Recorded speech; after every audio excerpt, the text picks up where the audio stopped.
Today we're talking about our 4K slim bezel interactive touch displays. They're available in 55-inch, 65-inch, and also the 75-inch that we've got here, and it's also available in the larger 86-inch too.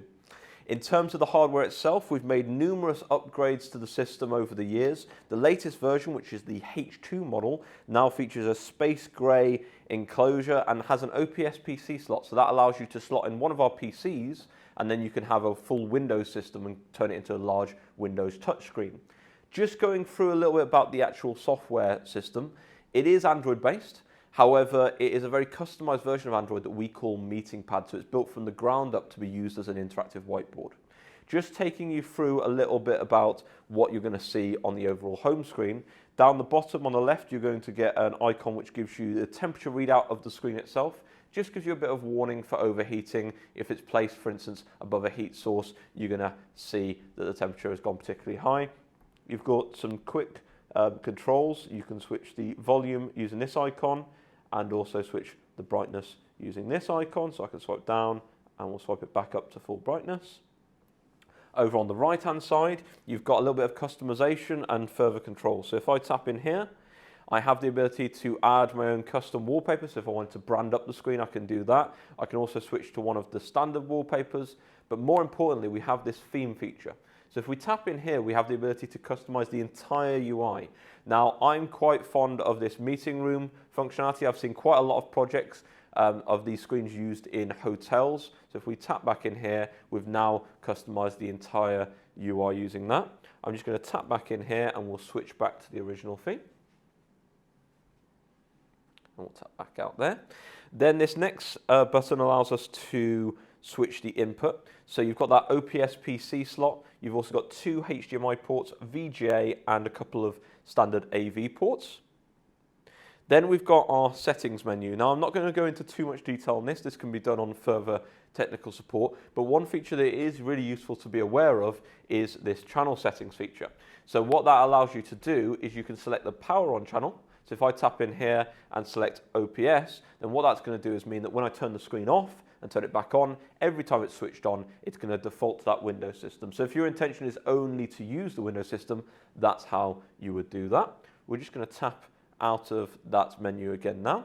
So for starters, let's jump into the whiteboard functionality, because that's effectively, it's a whiteboard. That's going to be the main functionality for the product. So we'll tap in here and we'll just talk about that. I'm just going to grab one of the standard pens.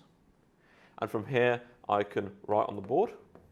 And it's a really smooth and clean writing experience. You can have multiple people interact at once. And also, if you use the side of your hand, it becomes an eraser.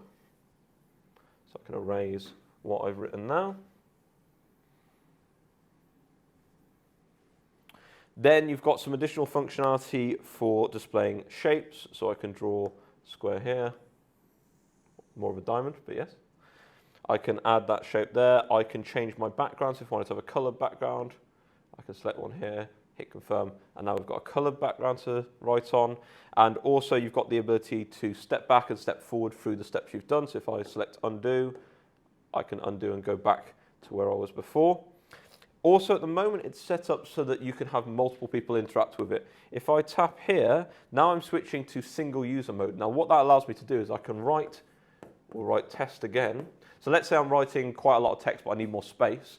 I can now use two fingers to shrink it down and move it over.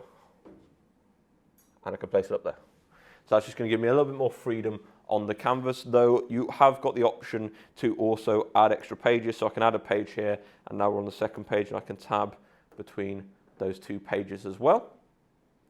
In terms of the usability of the screen and actually adding some functionality, you've got the QR code. So what that allows me to do is, let's say we've had a meeting and you've taken pages of notes and you want to pass that out to people. There's a couple of ways to provide that. One of the key features of this system is this QR code sharing. If I tap share all, that is going to take all of the notes and it's going to produce a QR code so that at the end of a meeting or the end of any form of event, everyone can walk past, scan the QR code, and it's going to download a PDF to their phones and tablets. Also, if you tap this little lock, it adds an additional layer of security by adding a 4-digit PIN that needs to be entered on the phone or tablet to actually download that PDF.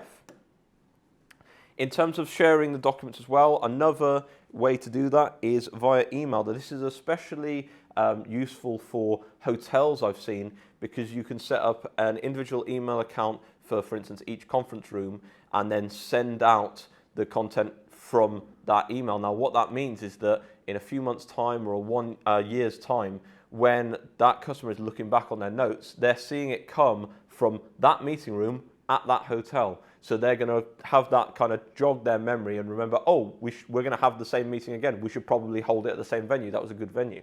So that's done via the email feature. You would need to set up the email account as we discussed. There are a few additional tools in here. So largely these are geared towards education, but they can be useful too. So you've got a ruler where you can measure distances or just draw straight lines. We can tap in and switch to other features as well. So you can have protractor, compass, calendar, curtain, just allows you to reveal something. So if I wanted to have something that I'm revealing midway through a meeting, I can use the curtain to do that.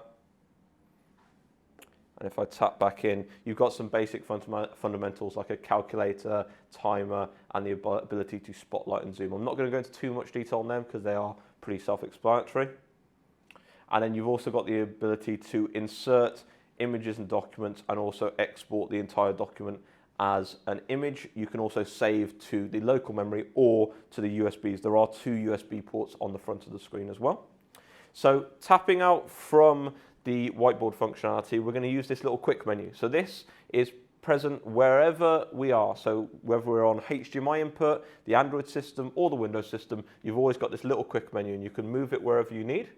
And you can also customize it. So at the moment, we've got the home button whiteboard, but we've got these 3 custom ones where I can tap in and I can select an additional app, even one that I've installed myself, so that I've got that in the quick menu. We're just going to go home.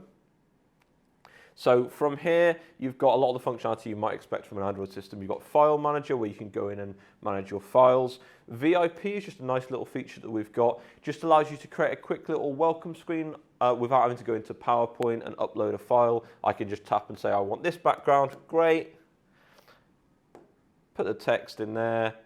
And then when I type in, I can put in welcome. So I'm just going to put welcome, and you might welcome a specific customer, but I'm just going to put a standard welcome on here. And then we'll tap out from here. You can see I've kind of customized it in with the text there, but the general concept still stands. We'll back up from here.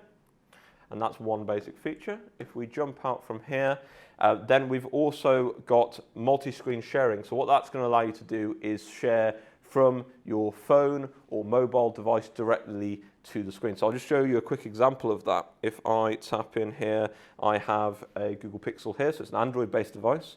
If I open up the eShare app that I've previously downloaded, which can also be downloaded by scanning the QR code, I can see the screen. I'm going to tap into that. Share screen, start now. And instantly, I'm sharing my phone. Now, it can do that for multiple devices at the same time, so it'll just split the screen across so you can have multiple devices sharing, and it can also mirror back to the phone itself. I'm just going to close off that eShare and stop sharing, and we'll go back to there. Now, that will work for both Mac, Windows, Android devices, and iPhones as well as, of course, the iPads and relevant tablets too. You've got browser functionality, so I can jump in here and I can go straight to Google. So for instance, if I go to Sky News, now one of the benefits of utilizing infrared touch is I don't have to use the pen. I can just interact with any item that I want. I can, for instance, use my finger. So we'll go to Sky News here, tap in, and then no matter what input I'm on, I've always got the ability to annotate. So if I go in here and let's say we're on a website that we wanted to customize, I tap this little cog that's always in the corner, hit the annotate button, it's going to allow me to write over the top of it. So I can, for instance, select politics and say we're going to talk about that, science and tech, we'll join them up. We can customize that from here, and then at the bottom I get a menu where I can then save, and again I've got that option for QR code sharing for these notes too. We'll just exit out of the annotation mode. and that's going to allow me to go back home. So that's our browser, and then if we tap into more apps, because it's an Android system, you can install third-party apps. We've installed Zoom, so you could simply plug in a USB camera and then you could do video conferencing with the screen as well. Another really useful feature we'll talk about, and that's largely geared towards the accessories that we provide. Now, there are two standard pens that are included in the box. They are just simple pens. They don't have any buttons. They're not smart in any way. We also have this presenter pen, which you can extend out to present. But then finally, we have my favorite, which is our new smart pen. So if I tap into this presenter option, we'll just get the pen connected. So we just turn it on and we can see it's connected. Now this is really cool. So from here, I can now hold this button on the pen and I have got a wireless cursor which I can point. I can go in and select the whiteboard. I can use it to access my quick menu. We'll go home. And I can also switch modes. So at the top, I'm now on digital laser, so I can use it as a laser pointer. It's also a magnifier, so I can focus on specific content. Spotlight, again, focusing on specific content. And then finally, we've got marker. Now, I will say writing from a distance is going to take a bit of training, but you can easily, for instance, cross something out or circle it using the marker. And then, of course, we're back to the mouse. So that's quite a cool functionality that we've got on there. It's also got some arrow buttons, so you'll be able to switch between pages too. Just to talk briefly about utilizing the other inputs. If we go down into the input section and switch over to the OPS, we'll give that a second to switch in. Just tap into the preview to switch modes. We're in a Windows system, full Windows system, and we can offer many different specs for that as well. And also I can annotate over the top of that. So if I tap in here, I can annotate over the top of the Windows system as well, like I would with the Android system.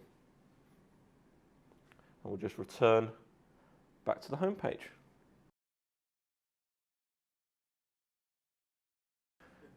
Thanks for watching. For more information, get in touch today.